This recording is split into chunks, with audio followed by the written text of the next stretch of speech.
محترم بھائیوں، محترمہ سامعات، رسول اللہ صلی اللہ علیہ وسلم کی سیرت، ان کی زندگی کے تمام پہلو تفصیلی طور پر نہیں تو اجمالی طور پر ان کا تذکرہ چلتا رہا، اور کس طریقے سے آپ نے اکیلے نے پہاڑی پر چڑھ کر توحید کا اعلان کیا، اور آپ کی ذات پر ایک وقت تھا کہ کوئی بھی ایمان لانے والا نہیں تھا۔ وہ رشتہ دار، جان نشاور کرنے والے، صادق اور امین کہنے والے آپ کی جان کے دشمن بن گئے۔ پھر کس طریقے سے آپ کو مکہ کا حکمران بنانے کی آفر کی، پیشکش کی، آپ کو ہم مکہ کا حکمران بنا دیتے ہیں۔ آپ اگر اس وقت مکہ کا حکمران بن جاتے تو کعبۃ اللہ میں موجود 360 بتوں کو گرا نہیں سکتے تھے، کیونکہ وہ حکومت آتی مداہنت کی وجہ سے، اصولوں پر سودے بازی کی وجہ سے حکومت ملتی۔ حکومت ملنے کی بنیاد یہ تھی کہ آپ توحید کو چھوڑ دو، ہمارے بتوں کی برائی کو چھوڑ دو، ہم آپ کو اپنا حکمران بنا لیتے ہیں۔ توحید بمقابلہ حکمرانی، اس نقطے کو آپ نے یاد رکھنا ہے۔ اللہ تبارک و تعالیٰ کی بات ماننا چھوڑ دو تو حکمرانی عطا کریں گے۔ آپ نے ایسی حکمرانی کو بوٹ کی نوک پر رکھا جس کی وجہ سے رب ذوالجلال کی فرما برداری میں فرق آتا ہو، اللہ کا دیا ہوا پیغام پہنچانے میں کوئی سستی پیش ہوتی ہو، اللہ کے بنائے ہوئے قاعدے اور ضابطے ٹوٹتے ہوں، اصولوں پر سودا ہوتا ہو، ایسی حکمرانی کو آپ نے اپنے بوٹ کی نوک پر رکھا۔ چلتے رہے، ساتھی مارے کھاتے رہے، زخمی ہوتے اور قتل ہوتے رہے، خود ذات رسول صلی اللہ علیہ وسلم پتھر کھاتے رہے، آپ کی تذلیل کی جاتی، گستاخیاں کی جاتی، برداشت کرتے رہے، 360 بتوں کے باوجود کعبۃ اللہ کا طواف کرتے رہے، اپنے آپ کو مضبوط کرتے رہے۔ پہلے 13 سال نظریاتی مضبوطی پر گزار دیے، توحید کو راسخ کرنے پر گزار دیے، شرک کی نفی پر، لوگوں کی تربیت پر گزار دیے، اور اگلے 10 سال رب ذوالجلال والاکرام نے ہتھیار اٹھانے کی اجازت دی، تو اسی مضبوط عقیدے کی بنیاد پر آپ نے لوگوں کو جمع کر کے مضبوطی حاصل کی، سلطہ اور ڈنڈا حاصل کیا، حکمرانی حاصل کی، اور پھر ایک وقت آیا آپ نے مکہ فتح کیا، اور چھڑی کے کنارے سے، چھڑی کے کونے سے بتوں کو گرا رہے ہیں، اور یہ پڑھ رہے ہیں وَجَاءَ الْحَقُّ وَزَهَقَ الْبَاطِلُ إِنَّ الْبَاطِلَ كَانَ زَهُوقًا۔ اور ان بتوں کو دوبارہ نصب کرنے والے کعبۃ اللہ کے دروازے کے سامنے اپنے انجام کا انتظار کر رہے ہیں کہ یہ بت گرا کر باہر نکلیں گے تو معلوم نہیں ہمارے بارے میں کیا فیصلہ صادر فرماتے ہیں۔ مدینہ میں رب ذوالجلال نے قوت عطا فرمائی،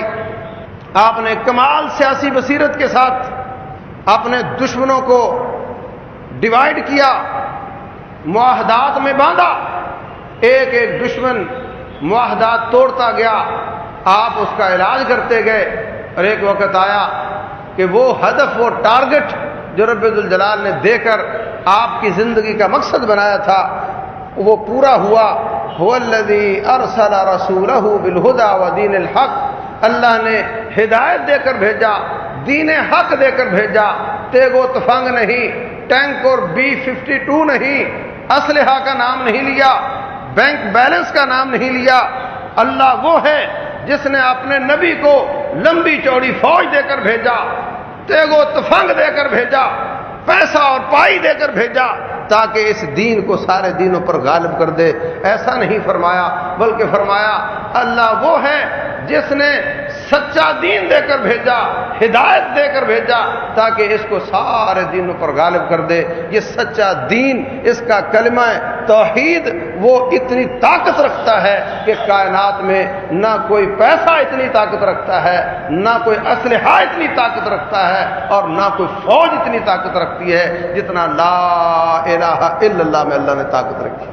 سارے علاقے پر دین غالب ہوا، کوئی ایسا نہیں تھا جو سر اٹھائے مقابلے کی ہمت کرے، بلکہ کئی کئی صدیاں پرانی ثقافتیں، وہ رومی وہ ایرانی، رسول اللہ صلی اللہ علیہ وسلم ان کے دل میں جا کر بیٹھتے ہیں، 19 دن رہتے ہیں، اور کسی کو اپنے گھر میں آئے ہوئے نبی کے مقابلے کی ہمت نہیں ہوئی۔ اس قدر دبدبا، اس قدر رعب، اور اس قدر پورے علاقے کے لوگوں کے دل میں خوف تھا۔ مسلمان عزیز تھا، کافر کفر ذلیل تھا۔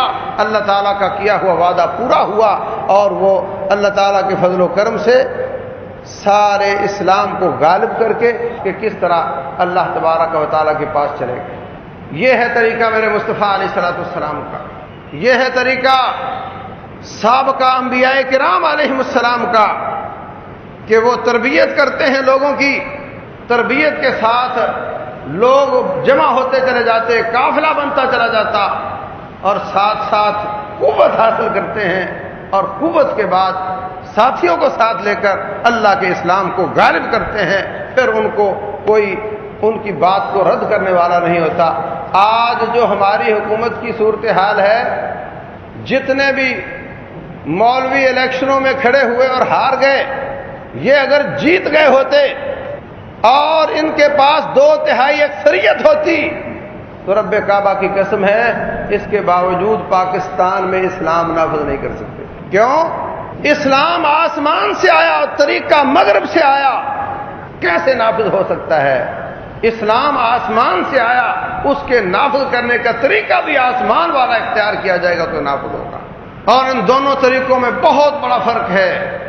ڈیموکریسی یہ کسی سیاسی نظام کا نام نہیں، یہ باقاعدہ ایک دین کا نام ہے۔ کمیونزم کسی اقتصادی نظام کا نام نہیں، بلکہ وہ اسلام کے مقابلے میں ایک دین کا نام ہے۔ کیپٹلزم اقتصادی نظام نہیں، بلکہ وہ ایک دین ہے۔ ڈیموکریسی بھی ایک دین ہے، اور وہ اسلام کے ہر قانون کی نفی کرتی ہے۔ اندازہ کر لیں، قوم بھگت رہی ہے، یہ انسان کی ایک صفت ہے کہ یہ بڑا ڈھیٹ ہوتا ہے۔ غلام قومیں غلامی میں رہتے رہتے اسی پر ہی خوش ہو جایا کرتی ہیں۔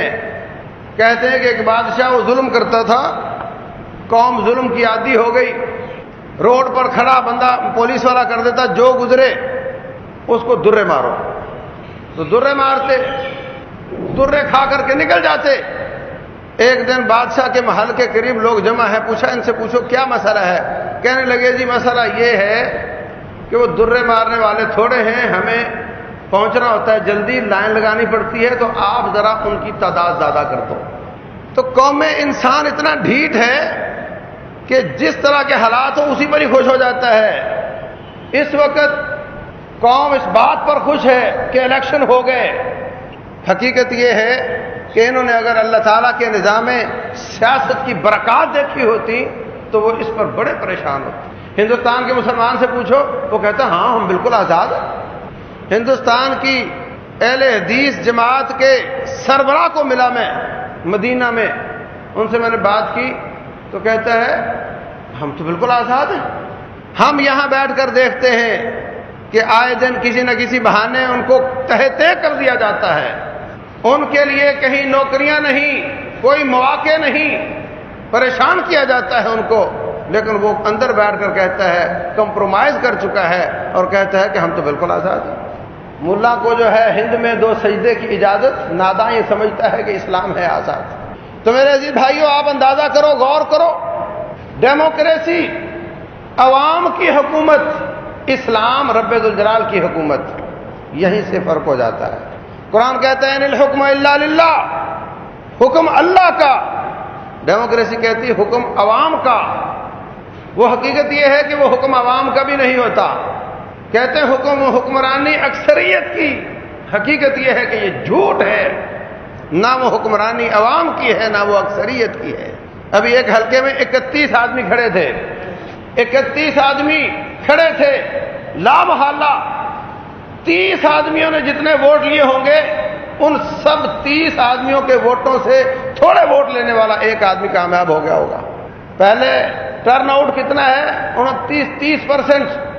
اب کی بار کہتے تھوڑا زیادہ تھا.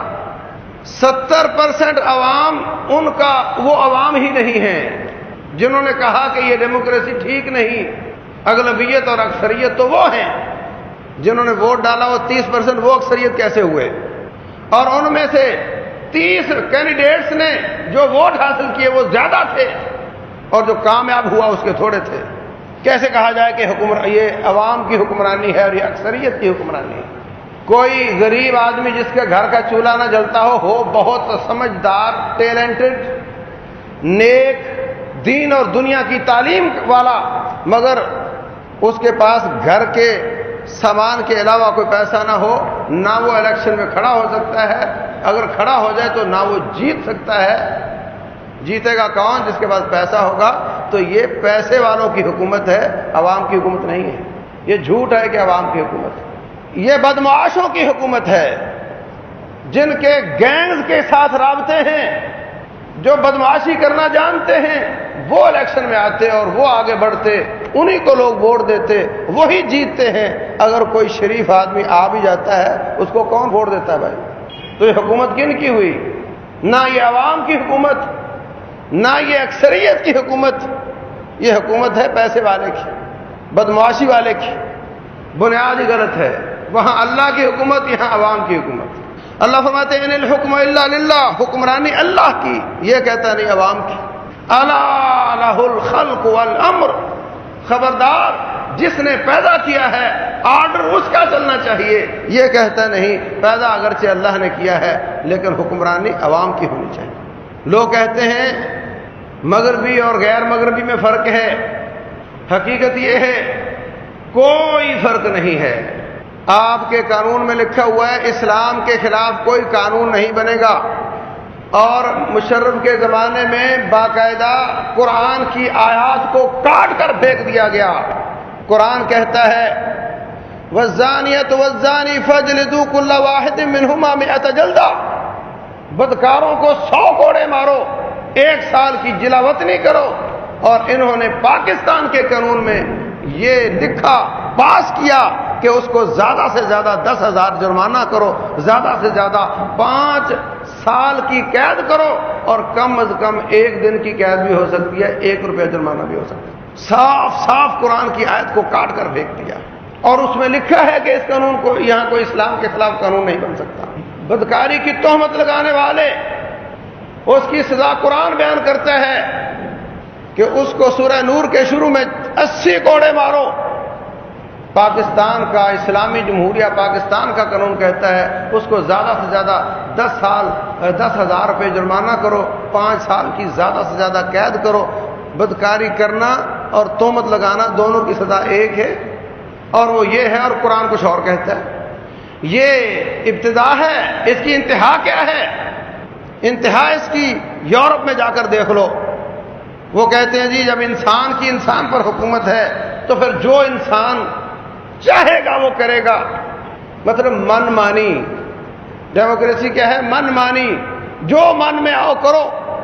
اور ان میں ایک بات ہے کہ جو بیماری، جو فحاشی، جو عریانی، جو زناکاری، جو شراب نوشی، جو بھی بیماری یورپ میں عام ہو جاتی ہے، عوامی حکومت اگلے سال اس کو قانون کی شکل دے دیتی ہے تاکہ تم یہ سارے کام کرو قانون کے دائرے میں رہ کر کرو. کتنے یورپ کے ممالک ہیں، کتنی ریاستیں ہیں جنہوں نے مرد کی مرد سے شادی کو جائز قرار دیا. عوام یہ چاہتی ہے تو کرو. بدکاری کا تصور ان کیا نہیں ہے. جو چاہے جب چاہے جس وقت چاہے جو کرے وہ سب قانون کے دائرے میں جائز ہے. ہاں رضامندی نہ ہو تو ہم سزا دیں گے. میرے عزیز بھائیوں، یہ ابتدا ہے اور وہ اسی کی انتہا ہے. قانون اور بنیادیں ایک ہے. یہاں چونکہ معاشرہ مسلمان ہے تو تھوڑا ہلکا ہاتھ رکھتے ہیں، ورنہ ان کے نظریات تو اچھے نہیں ہیں. یہاں بھی گورنر ہاؤس میں یہ ہم جنس پرستوں کے جلسے اور فیسٹیول ہوتے رہے ہیں. یہاں بھی یونیورسٹیوں میں موسیقی کی کلاسوں کا اجرا کر دیا گیا تھا. یہاں بھی میراتھن ریس چلتی رہی، سب کچھ ہوتا رہا. بنیاد باندھ دی گئی ہے. اب اس پر چل کر اس قانون کو جتنا چاہو برے سے برا بنایا جا سکتا ہے. جبکہ اسلام کیا ہے؟ اسلام انسان کو اتنی آزادی دیتا ہے جتنی اس کے فائدے کی ہے۔ آپ کا بچہ 5-6 سال کا 7-8 سال کا ہو، اگر آپ اس کو فل آزادی دے دو گے، آپ سمجھتے ہو کہ وہ برباد ہو جائے گا۔ جتنے چاہے پیسے استعمال کرے، رات کو جب چاہے آئے گھر میں، چاہے تو نہ آئے، جیسی سوسائٹی میں چاہے رہے، آپ اپنے بیٹے کے لیے یہ برداشت کرتے ہو؟ آپ اپنی بیٹی کے لیے اس بات کو برداشت کرتے ہو؟ اسکول کالج سے واپس رات گھر آئے یا نہ آئے، جہاں چاہے رہے، برداشت کرتے ہو؟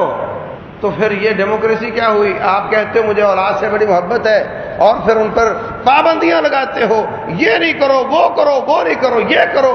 یہ کیسی آزادی ہے؟ آپ سمجھتے ہیں کہ بچے کو ایسے آزاد چھوڑ دینا یہ اس کی ذاتی نقصان کی بات اور بربادی ہے۔ آپ کی عقل بھی انسان کی عقل ہے، بچے کی عقل بھی انسان کی عقل ہے۔ ادھر رب رحمان، اس کی فراست، اس کی سمجھ، اس کا علم، اس کی بصیرت وہ تقاضا کرتی ہے کہ انسان کو مطلق آزاد نہیں کیا جا سکتا، اس کو کچھ نہ کچھ پابندیاں عائد کرنی چاہیے تاکہ اس کی زندگی ٹھیک ہو۔ عقل کا معنی باندھ دینا۔ جو آدمی عقل مند ہے وہ آزاد نہیں ہو سکتا۔ عقل کا معنی باندھ دینا۔ آپ نے کبھی عربوں کو سر پہ رسی سے لپیٹی دیکھی ہوگی، اس کو اکال کہتے ہیں۔ اونٹ کے گھٹنا باندھنے کے لیے وہ رسی استعمال کی جاتی تھی، اس کو اکال کہتے ہیں۔ عقل کا معنی باندھ دینا۔ جو بے وقوف ہوتا ہے وہ حقیقی آزاد ہوتا ہے، عقل مند آدمی کبھی آزاد نہیں ہوتا۔ اور جتنا وہ بے وقوف ہوتا چلا جائے گا آزاد تر ہوتا چلا جائے گا، اور جتنا وہ سمجھدار تر ہوتا چلا جائے گا وہ اس کی آزادیاں کم ہوتی چلی جائیں۔ چوراہے میں کپڑے اتار سکتا ہے عقل مند آدمی؟ بے وقوف اتار سکتا ہے؟ پاگل اتار سکتا ہے؟ وہ آزاد ہے، وہ آزاد ہے، اس کو کوئی چیز روکنے والی نہیں۔ اور جو آدمی سمجھدار ہے اس کے اندر ایک عقل بیٹھی ہوئی ہے جو اس کو کپڑے اتارنے سے منع کرتی ہے۔ جتنے بھی آزادیوں کے دعوے کر لو، کچھ تو قانون بنائے ہوئے ہیں نا، شراب پی لو مگر گاڑی نہیں چلا سکتے، بتی سرخ ہو جائے تو آپ کو گاڑی روکنی پڑے گی۔ آزادی کا تقاضا یہ ہے کہ گاڑی نہیں رکے گی، میں آزاد ہوں۔ اشارہ پیلا ہو یا سرخ ہو، جب میں آزاد ہوں تو گاڑی کیوں روکوں؟ الٹے ہاتھ سے ٹریفک جائے گی، سیدھے سے آئے گی، کیوں؟ ملک میرا، میں آزاد، میں چاہوں سیدھے ہاتھ سے جاؤں، چاہوں الٹے ہاتھ سے جاؤں۔ اس معنی کی آزادی اسلام اس کی اجازت نہیں دیتا۔ جب آپ دنیاوی حساب سے کچھ نہ کچھ پابندیاں انسانوں پر لگاتے ہو تاکہ ان کی دنیا کی زندگی اچھی گزرے، تو رب رحمان جس نے پیدا کیا اس کا حق نہیں کہ وہ کچھ اور پابندیاں لگائے جس کے ساتھ تیری دنیا کی زندگی بھی اچھی گزرے، آخرت کی زندگی بھی اچھی۔ اور میرے بھائیوں، اس بات کو اچھی طرح سمجھ لو کہ اللہ تبارک و تعالیٰ کی لگائی ہوئی پابندیاں، کوئی ایک پابندی ایسی نہیں جو بلا وجہ لگا دی گئی ہو، کوئی ایک پابندی ایسی نہیں جو انسان کو تنگ کرنے کے لیے لگائی گئی ہو، بلکہ ساری کی ساری پابندیاں انسان کے اپنے ذاتی فائدے کے لیے۔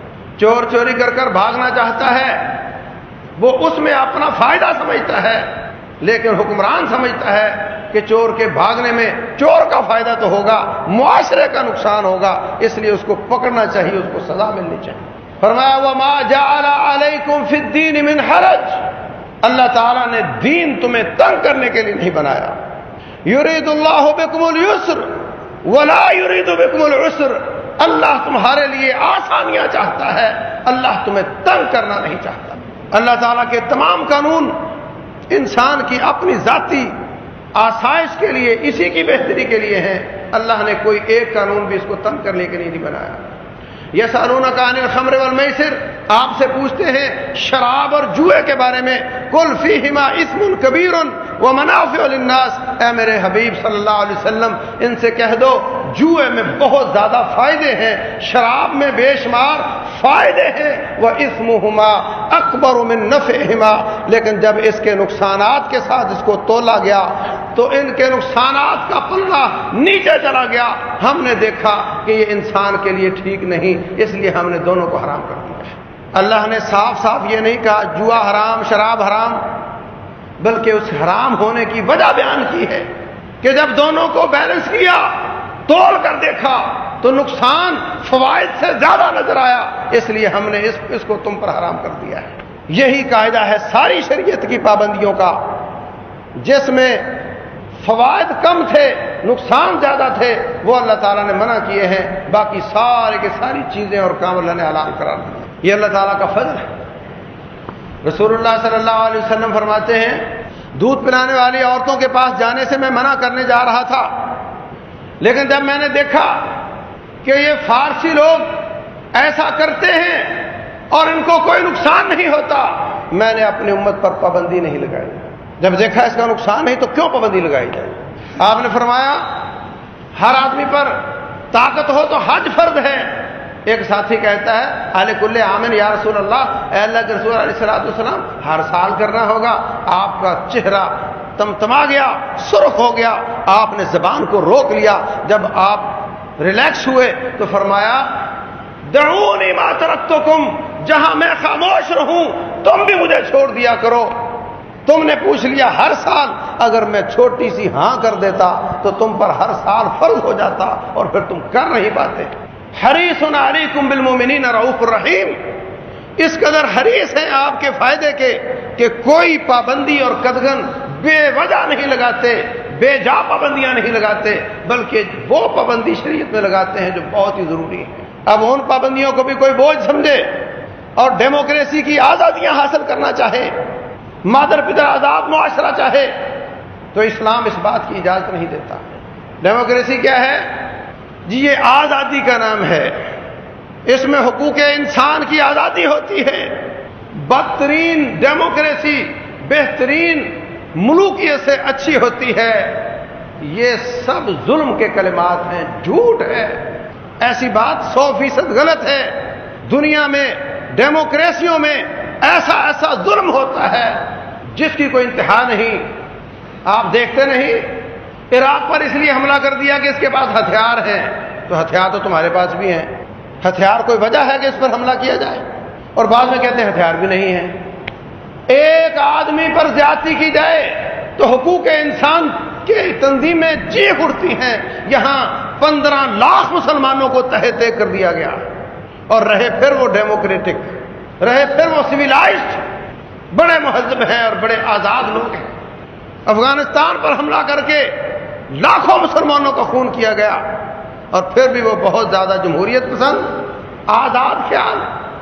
رسول اللہ صلی اللہ علیہ وسلم کی گستاخیاں کی گئیں، ان کے خلاف کارٹون بھی بنائے گئے، قرآن حکیم کو اعلان کر کے جلایا گیا، آپ کے خلاف فلمیں بنائی گئیں، اور پھر وہ ڈیموکریٹک ہیں، بڑے آزاد ہیں، اس لیے کہ انہیں اظہار خیال کی، اظہار رائے کی آزادی ہے۔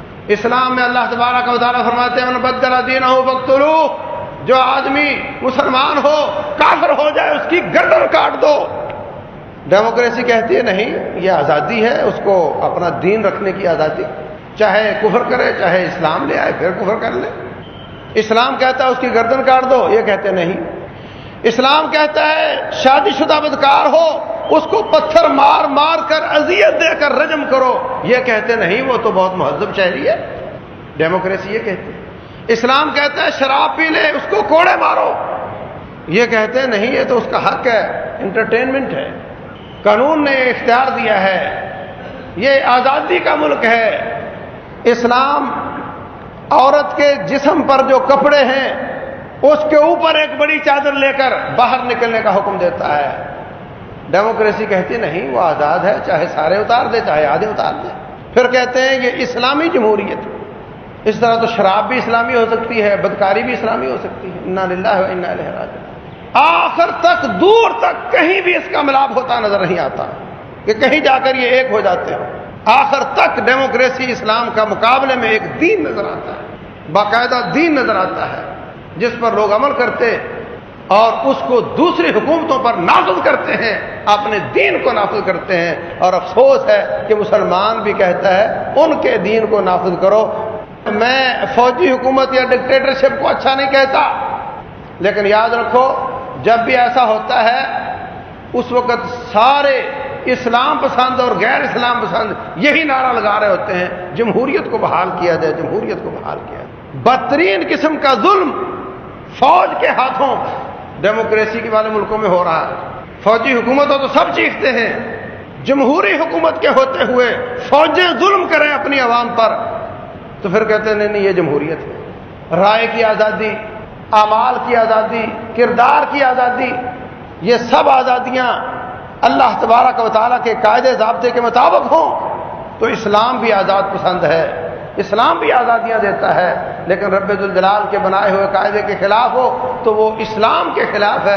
اب اس کو کوئی آزادی کا نام دے تو وہ کفر ہے، وہ اسلام نہیں ہے۔ یہ نظام کفر کا نظام ہے، اسلام کا نہیں ہے۔